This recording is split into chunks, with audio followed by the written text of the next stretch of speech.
Good morning, everybody. I appreciate it's very early in the morning, so thank you all for coming. I hope today's presentation will be of value to you all. And I would like to start my presentation just by asking you all to reflect on some of the ideas that Spain as a country brings up for you. If I was to say things like sun, sea, sangria, siesta, fiesta, I'm guessing I'm not going to be too far off some of the thoughts which you're thinking about. Well, a few years ago, those thoughts would have been spot on. But today, Spain is a very different place and has a lot more to offer than just sun, sand, and sangria, which actually, for those of you who haven't tried it, isn't actually that bad.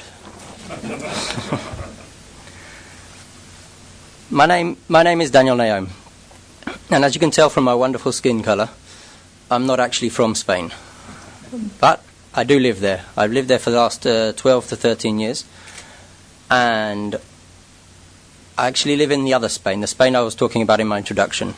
That means I don't see that much sun. I only see about 2 weeks a year when I get my holidays on the beach. The rest of the time I'm working in my office in Madrid, 10 to 12 hours a day with the rest of my colleagues. My time in the Spanish IT sector, which has been pretty much the entire time I've been living there, has given me the chance to observe some of the benefits that can be gained by sourcing to Spain. And our work in the AEC and the valueshore team has actually consolidated those views. And today I'd like to give you a view of some of the factors that lead to these benefits. I aim to give you a clear picture of the Spanish IT sector and how it competes on an international nearshore level. We will look at our view of the valueshore engagement model. We will examine some of the underlying facts that sustain this model. And finally, we will overview the value proposition that is valueshore. If you have any doubts, please feel free to approach any members of the team, or I don't know where Harry is right now. Harry, if anybody feels they would like to write down one of their questions anonymously, that can be also arranged, and we will look at it later on in the question session.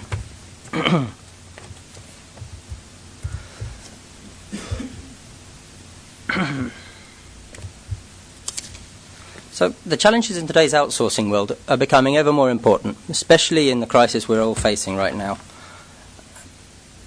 Things like project governance, how to innovate, what to outsource, where to outsource to, are all key questions and fundamental to the project's success. All these questions are answered by the valueshore engagement model.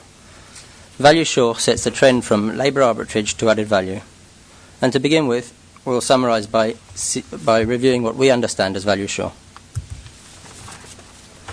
Valueshore is defined by the combination of factors that set Spain apart from the rest of the sourcing destinations.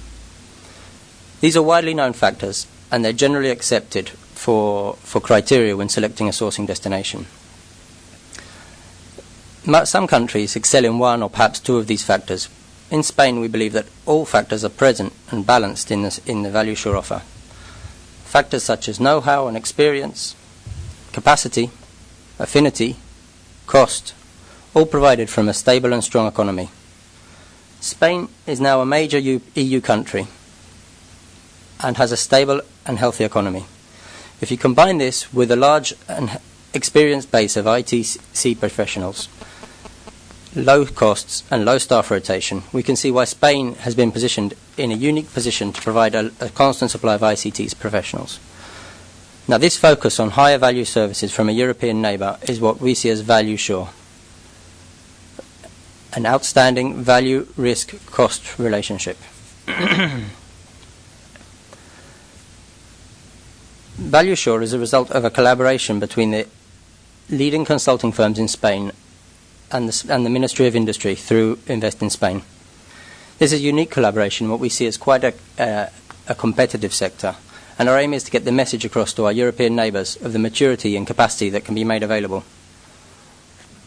So now that I've given a brief summary of what valueshore is, we'll have a look in more detail of what the model is. Now, I was watching in horror as Fernando was giving his presentation. A lot of my numbers seem to coincide, which is also quite good, because that means we're on the same page at least, and no one's lying here. But forgive me if some of the numbers are repeated, because we hadn't coordinated that bit. Spain is generally viewed as an up-and-coming economy in the world. It's the eighth largest economy in the world. It's the third largest investor in the world. It's ranked in the top 10 service importers and exporters of the world. It's the 7th foreign direct investment recipient in the world. And all this has been, during all this time, it's been sustaining low interest and low inflation rates. So the reality is that Spain is now part of Europeans' business culture.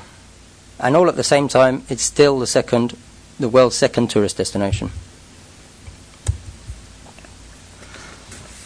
We've been talking about strong economies, and so here's some data to back up our arguments. On the left-hand graph, we can see the GDP growth for the last 3 to 4 years. The first block of data represents Spain, and you can clearly see that Spain has been outgrowing its European neighbours for the entirety of this period. On the right-hand side, we can see the data for the IT market growth in the same period.